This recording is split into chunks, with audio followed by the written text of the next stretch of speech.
और मैं हूं आपके साथ ममता तिवारी। शुरुआत इस बुलेटिन की करते हैं। सबसे पहले बड़ी खबर आपको देंगे, नागौर से बड़ी खबर है। आज लाडनू के दौरे पर सीएम भजनलाल। आपको बता दें सुधमा सभा प्रवचन स्थल पांडाल के शिलान्यास समारोह में भाग लेंगे। तो सुबह 10:45 पर जो है लाडनू के जैन विश्व भारती संस्थान पहुंचेंगे और सुबह 11 से 12 बजे तक शिलान्यास कार्यक्रम होना है। ये बड़ी जानकारी आपको दे रहे हैं। नागौर से सीएम भजनलाल का आज लाडनू दौरा रहने वाला है और 10:45 पर लाडनू के जैन विश्व भारती संस्थान सीएम के पहुंचने का कार्यक्रम है और सुबह 11 से 12 बजे तक जो है शिलान्यास कार्यक्रम होगा। आपको जानकारी दे दें कि आज महत्वपूर्ण दौरा सीएम का ये लाडनू का रहने वाला है, जहां पर शिलान्यास समारोह है जिसमें सीएम भजनलाल शर्मा हिस्सा लेने जा रहे हैं और ये कार्यक्रम अपने आप में महत्वपूर्ण है और पहले से ही पूरी तैयारियां कर ली गई हैं सीएम के कार्यक्रम को लेकर।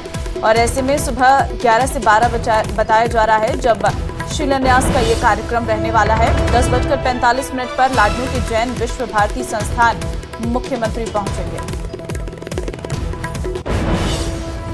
तो नागौर से ये बड़ी जानकारी आपको दे रहे हैं। लाडनू के दौरे पर सीएम भजनलाल रहने वाले हैं। कई कार्यक्रम उनके प्रस्तावित है। शिलान्यास समारोह में सीएम भजनलाल भाग लेने वाले हैं। ये बड़ी जानकारी आपको नागौर से दे रहे हैं, जहां पर सुधर्मा सभा प्रवचन स्थल पांडाल का शिलान्यास समारोह जिसमें सीएम भजनलाल शिरकत करेंगे।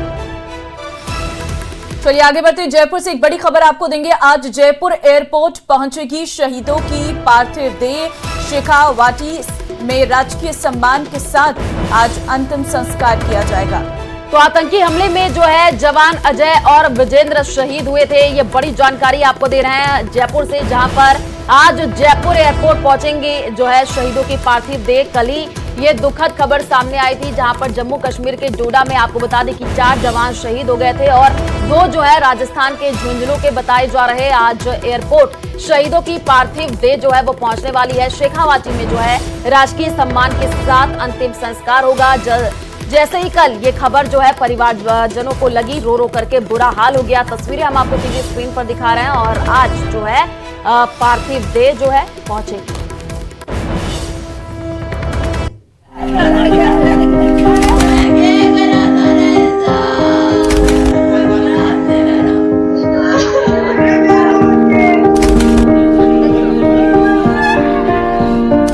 जम्मू कश्मीर से एक बार फिर बुरी खबर सामने आई है, जहां डोडा जिले में सोमवार देर रात आतंकवादियों के साथ मुठभेड़ में सेना के 4 जवान शहीद हो गए। डेसा जंगल के धारी गोटे में आतंकवादियों से लोहा लेते हुए राजस्थान के भी 2 जवानों ने अपनी जान गंवा दी। इनमें झुंझुनू के भैसावता कला के सिपाही अजय नरूका और झुंझुनू के ही सिंघाना के डुमोली गांव के विजेंद्र शामिल हैं। दोनों जवान राष्ट्रीय राइफल्स में तैनात थे। जम्मू कश्मीर के डोडा में आतंकियों के से मुठभेड़ में बसावता कला के लाल अजय नरूका हैं, वो शहीद हुए हैं। इस समय मैं मौजूद हूँ बसावता कला गांव में और आप मेरे पीछे देख सकते हैं ये है शहीद अजय नरूका का घर, जहां पर उनकी शहादत की सूचना के बाद गमगीन माहौल है। गांव के लोगों को उनकी शहादत पर फक्र है, साथ ही उन्हें गम भी है कि उनका एक जो जाबाज लाल है वो इस देश के लिए कुर्बान हो गया है।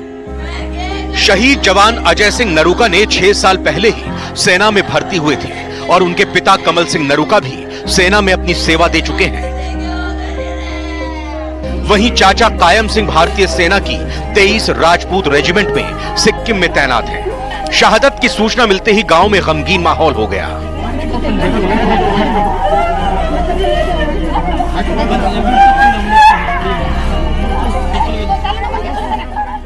गांव के कुछ लोग मौजूद हैं, उनसे जानते हैं किस तरह क्या शहादत की सूचना मिली आपको।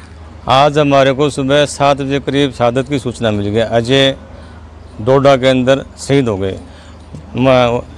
एंटी करप्शन के उग्रवादियों की मुठभेड़ के दौरान रात को 9 बजे करीब उनकी मुठभेड़ हुई थी।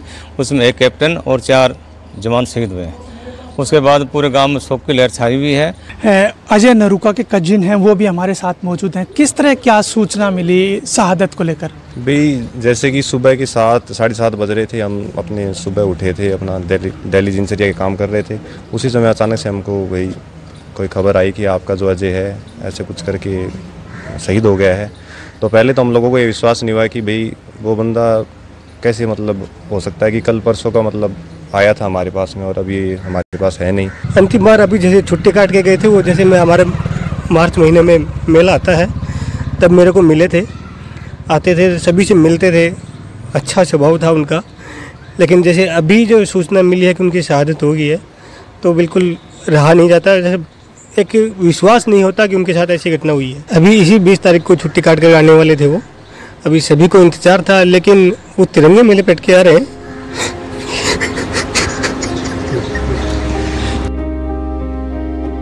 वहीं शहीद विजेंद्र सिंह 2018 में आर्मी में भर्ती हुए थे। उनका छोटा भाई दशरथ सिंह भी सेना में है। शहीद विजेंद्र सिंह 5 दिन पहले घर आने वाले थे, लेकिन आतंकी घटनाओं के चलते छुट्टी कैंसिल हो गई थी। देखो, गर्व हमारे लिए गर्व की बात है, पूरे हिंदुस्तान के लिए गर्व की बात है ये। और हमारे बीच में रहा, हमारा भाई था, गांव का लाडला था, और उसके लिए हम अंतिम संस्कार की तैयारियां कर रहे हैं, उसके जगह चिन्हित कर रहे हैं, और हम हमारी तरफ से कोई कमी आने नहीं देंगे उनकी तरफ से शहादत के लिए। वो फरवरी में मेरा पिताजी खत्म हुआ था, तब आया था आखिरी बार, उसकी दिनों में आया था। उससे 2 बच्चे थे, एक तो 3-4 साल का है, एक 1.5 साल का है। पिता क्या करते हैं? पिता कुछ नहीं करता, घर पर रहता है साहब। दोनों शहीदों का पार्थिव देह बुधवार को झुंझुनू पहुंचेगा और दोनों का राजकीय सम्मान के साथ अंतिम संस्कार किया जाएगा। आपको बता दें कि देश सेवा के मामले में राजस्थान का झुंझुनू जिला हमेशा से आगे रहा है। पूरे देश में इकलौता ऐसा जिला है जहां से वर्तमान में सबसे ज्यादा सैनिक हैं और सबसे ज्यादा शहीद भी। अकेले करगिल के युद्ध के दौरान यहां के 50 से ज्यादा सैनिक शहीद हो चुके हैं। आपको बताते चलें कि इस मुठभेड़ का जिम्मा आतंकी संगठन कश्मीर टाइगर्स ने लिया है। वहीं पिछले 34 दिन में 5वीं बार ऐसी घटना सामने आई है। इससे पहले 10 जुलाई की शाम को भी एनकाउंटर हुआ था। न्यूज़ 18 के लिए झुंझुनू से कृष्ण सिंह शेखावत की रिपोर्ट। तो ग्रामीणों और परिवारजन को उनकी शहादत पर फक्र भी है, तो साथ ही उनको गम भी है कि उनका जो लाल है वो देश के लिए अपनी शहादत दी है। कृष्ण सिंह शेखावत, न्यूज़ 18 राजस्थान, झुंझुनू। और केंद्र सरकार ने नीति आयोग का फिर से गठन किया है और इस बार नीति आयोग में सहयोगी दलों के नेताओं को जगह दी गई है। प्रधानमंत्री नरेंद्र मोदी नीति आयोग के अध्यक्ष तो सुमन बेरी नीति आयोग के उपाध्यक्ष होंगे और नीति आयोग के पदेन सदस्यों में रक्षा मंत्री राजनाथ सिंह, गृह मंत्री अमित शाह, कृषि मंत्री शिवराज सिंह, वित्त मंत्री निर्मला सीतारमण और सहयोगी दलों से चिराग पासवान, ललन सिंह, राम मोहन नायडू, जीतन राम मांझी और कुमार स्वामी शामिल किए गए हैं।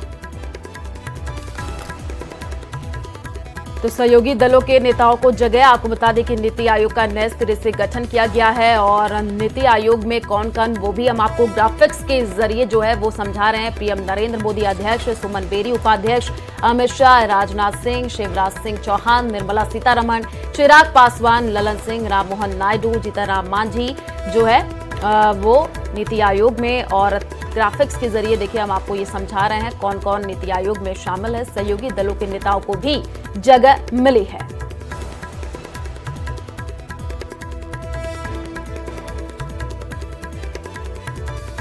तो नीति आयोग का गठन नए सिरे से किया गया है, जिसमें सहयोगी दलों के नेताओं को भी तरजीह दी गई है, जिसमें चिराग पासवान का नाम भी शामिल है।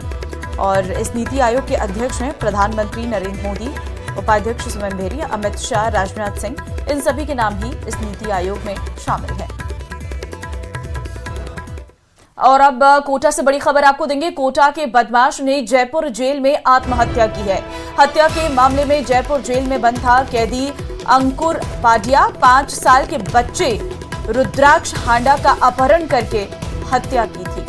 तो कोटा से आपको ये बड़ी जानकारी, जहां पर कोटा के बदमाश ने जयपुर जेल में ही आत्महत्या कर ली है। आपको बता दें कि हत्या के मामले में जयपुर जेल में बंद था कैदी अंकुर पाडिया, इसका नाम बताया जा रहा है, और 5 साल के बच्चे रुद्राक्ष हांडा का अपहरण करके इसने हत्या की थी। और आपको बताया कि जयपुर जेल में ही इसने अब आत्महत्या कर ली है। कोटा से ये बड़ी जानकारी, जहां पर कोटा के बदमाश ने जयपुर जेल में आत्महत्या की है। नाम बताया जा रहा है कैदी का अंकुर पाडिया, जो कि हत्या के मामले में जयपुर जेल में बंद था। 5 साल के बच्चे रुद्राक्ष हांडा का अपहरण करके इसने हत्या की थी। ज्यादा जानकारी के लिए संवाददाता हिमांशु हमारे साथ जुड़ चुका है। हिमांशु, बदमाश ने आत्महत्या कर ली है, क्या कुछ जानकारी अब इस पूरे मामले में?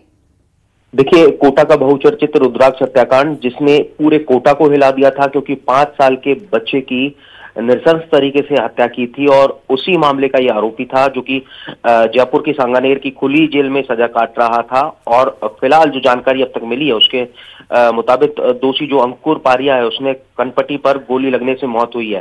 सांगानेर की, जैसा मैंने बताया, कि खुली जेल में ये था और पुलिस की तरफ से फिलहाल प्राइमा फेसी इसे आत्महत्या माना जा रहा है। FSL की तरफ से भी इसमें जांच करवाई जा रही है।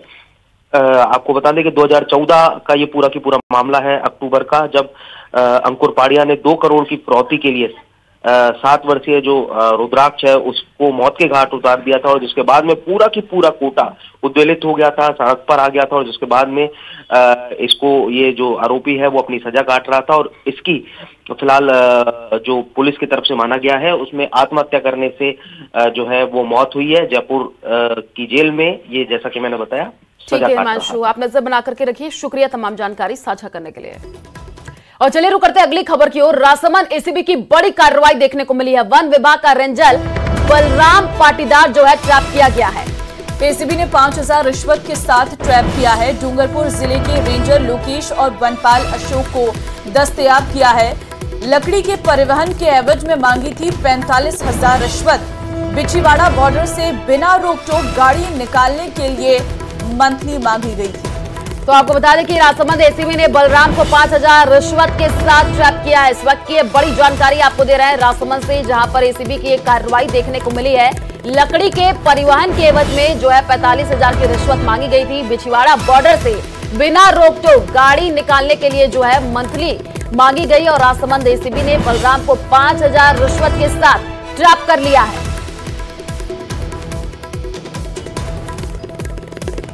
वन विभाग का रेंजर है बलराम पाटीदार, जिसे ट्रैप किया गया है। रिश्वत के मामले में एसीबी ने एक और बड़ी कार्रवाई की है, जहां पर बिछीवाड़ा बॉर्डर से गाड़ी निकालने के लिए मंथली मांगी गई थी। और चलिए अब बात मौसम की कर लेते हैं। आज प्रदेश के 4 जिलों में ऑरेंज अलर्ट है, जबकि प्रदेश के 27 जिलों में येलो अलर्ट जारी किया गया है। बांसवाड़ा, डूंगरपुर, प्रतापगढ़, सिरोही में जो है भारी से भारी बारिश हो सकती है। भीलवाड़ा, बूंदी, चित्तौड़गढ़, झालावाड़ और कोटा, साथ ही साथ राजसमंद, उदयपुर में भी भारी बारिश की संभावना जताई जा रही है। तो मौसम में आज परिवर्तन हो सकता है और ऐसे में बताया जा रहा है कि बारिश होने से जो है पूरे इलाके जलमग्न रह सकते हैं।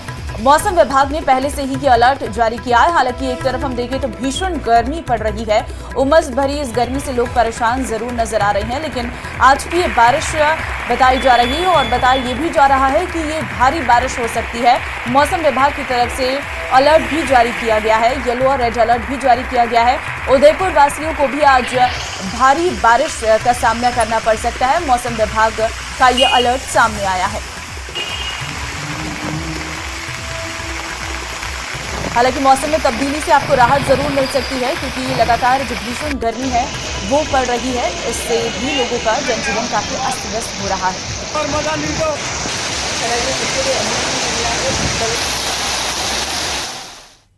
और अब खबर जयपुर से है, जहां पर जेजेएम घोटाला मामले में संजय बड़ाया ईडी की रिमांड पर है। विशेष कोर्ट ने 20 जुलाई तक रिमांड पर भेजा है। ईडी ने कोर्ट से बढ़ाया रिमांड की मांग की थी और जेजेएम घोटाले में ईडी गहनता से पूछताछ करेगी। तो संजय बड़ाया जेजेएम घोटाले का मास्टरमाइंड है। आपको बता दें कि इरकॉन से फर्जी सर्टिफिकेट से टेंडर जारी करवाने का ये आरोपी है। संजय बड़ाया पूर्व मंत्री डॉक्टर महेश जोशी का नजदीकी भी है। तो ये बड़ी जानकारी आपको दे रहे हैं। अब इस पूरे मामले में गहनता से पूछताछ होगी। विशेष कोर्ट ने 20 जुलाई तक रिमांड पर भेजा है। ईडी ने जो है कोर्ट से बड़ाया की रिमांड मांगी थी। जेजेएम घोटाले में ईडी अब गहनता से जो है पूछताछ करने वाली है संजय बड़ाया से। ये उन एक्सीएन और ईएन को धमकाते भी थे, तो इन्होंने करोड़ों रुपए में रिश्वत ली है और खुद के नाम से ली और अपने पिताजी के नाम से ली। कुछ ईडी को प्रूफ मिले हैं धमकाने के या फिर पैसे के लेन देन? हाँ, सबूत सारे हैं, सारे रिकॉर्ड सबूत पे हैं। जब न्यायालय में वक्त आएगा तब प्रोड्यूस किया जाएगा। कोई बड़ा इनपुट मिला है, कोई जिस तरीके से कोई कितने का लेन देन हुआ इस तरह से? वो सारे इनपुट ग्राउंड ऑफ अरेस्ट में लिखे हुए हैं, उनको एक कॉपी दे दी गई है। वो बाकी जब कोर्ट प्रोसीडिंग्स होगी तो उसमें सारा डिस्क्लोज कर दिया जाएगा। तो ऐसे कोई संख्या है कि भाई कितने इंजीनियर्स को धमकाते थे? एपीओ भी किया था, सस्पेंड भी किए थे कई? अब कई सस्पेंड किए थे, कई ईपीओ किए थे। पूरा डिपार्टमेंट को ये चलाते थे और धमकाते थे एएन को और एक्सीएंस को। ये बड़ा आरोप है, पूरे डिपार्टमेंट को संजय बढ़ाया चलाते थे? नहीं, मैं ऐसे नहीं बोलूँगा, पूरे डिपार्टमेंट को चलाते थे। जो ईडी की तरफ से इन्वेस्टिगेशन में आया है कुछ, और वो जो बाकी डिटेल में बात है वो सब न्यायालय में होगी, पर मैं ये नहीं बोलूँगा कि पूरे डिपार्टमेंट को चलाते थे।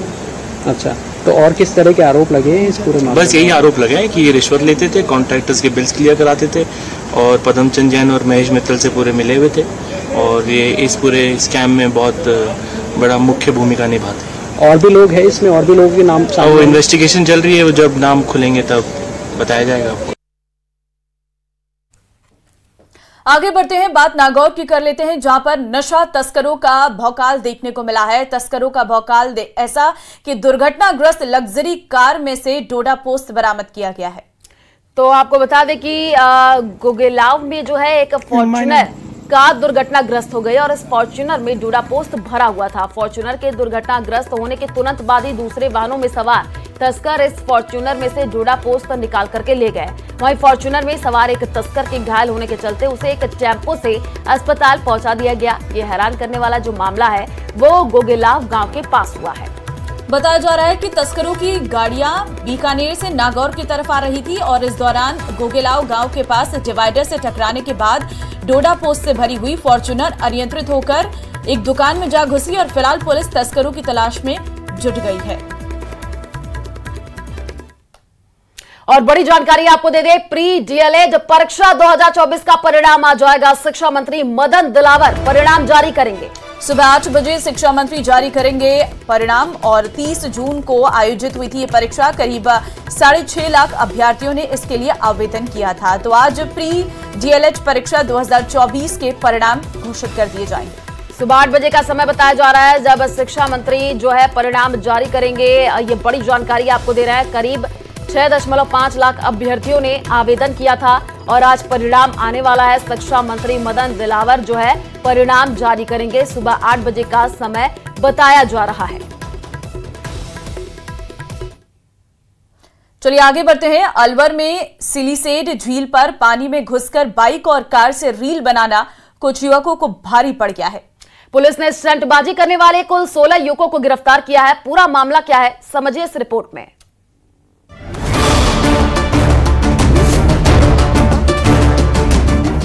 रील की खुमारी पड़ गई भारी। झील में गाड़ी दौड़ाई, पुलिस सबको थाने लाई। बाइक पर स्टंट, झील में कार। एक्शन का रिएक्शन, 16 गिरफ्तार।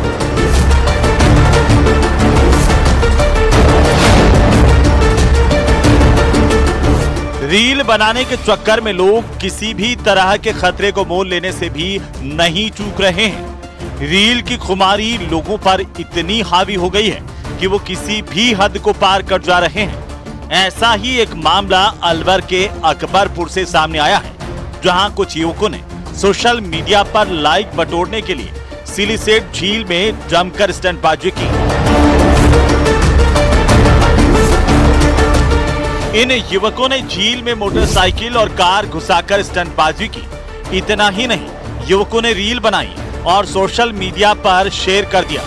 वीडियो पुलिस तक पहुंचा तो कार्रवाई की गई।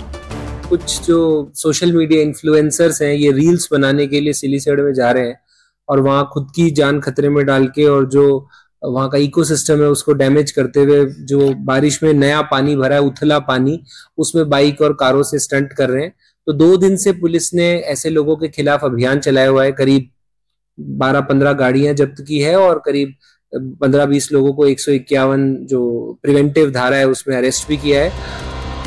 झील में इस वक्त करीब 18 फीट पानी है और करीब 300 से ज्यादा मगरमच्छ हैं। झील में जिस तरफ बोटिंग होती है उस तरफ मगरमच्छ कम होते हैं। हालांकि युवक जिस तरफ बाइक कार लेकर गए थे उस तरफ मगरमच्छ ज्यादा हैं। ऐसे में पुलिस ने मामले में 2 दिन कार्रवाई की और 16 युवकों को गिरफ्तार किया। उनके कब्जे से 6 बाइक को जब्त किया गया। वो हम कोशिश ये कर रहे हैं कि भाई जितने भी पिकनिक स्पॉट्स हैं उन पर जिस दिन बारिश है या जिस दिन छुट्टी का दिन है वहां पर थोड़ा पुलिस डिप्लॉयमेंट रखें ताकि ऐसी जो इंसिडेंट्स हैं उन पर अंकुश लगाया जा सके। रील्स के चक्कर में जान की बाजी लगाने वाले इन लोगों को तो पुलिस ने गिरफ्तार कर लिया है, लेकिन थोड़ी सी लापरवाही से ये मगरमच्छ के शिकार भी हो सकते थे। न्यूज़ 18 राजस्थान के लिए अलवर से राजेंद्र शर्मा की रिपोर्ट।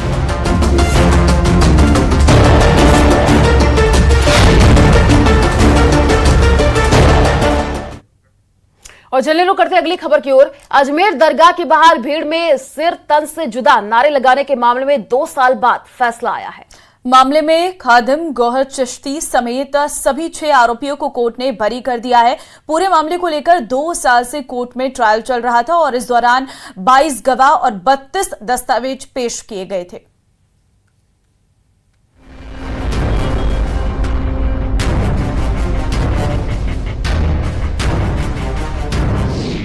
सिर तन से जुदा नारेबाजी मामला, कोर्ट से सभी 6 आरोपी दोष मुक्त। दरगाह के बाहर भड़काऊ भाषण मामले में फैसला। हमारे साथ न्याय होगा। कोर्ट में कड़ी सुरक्षा के बीच दरगाह के बाहर भड़काऊ भाषण मामले में कोर्ट ने फैसला सुनाते हुए सभी आरोपियों को दोष मुक्त कर दिया है। सिर तन से जुदा नारे मामले के 2 साल बाद कोर्ट का ये फैसला आया।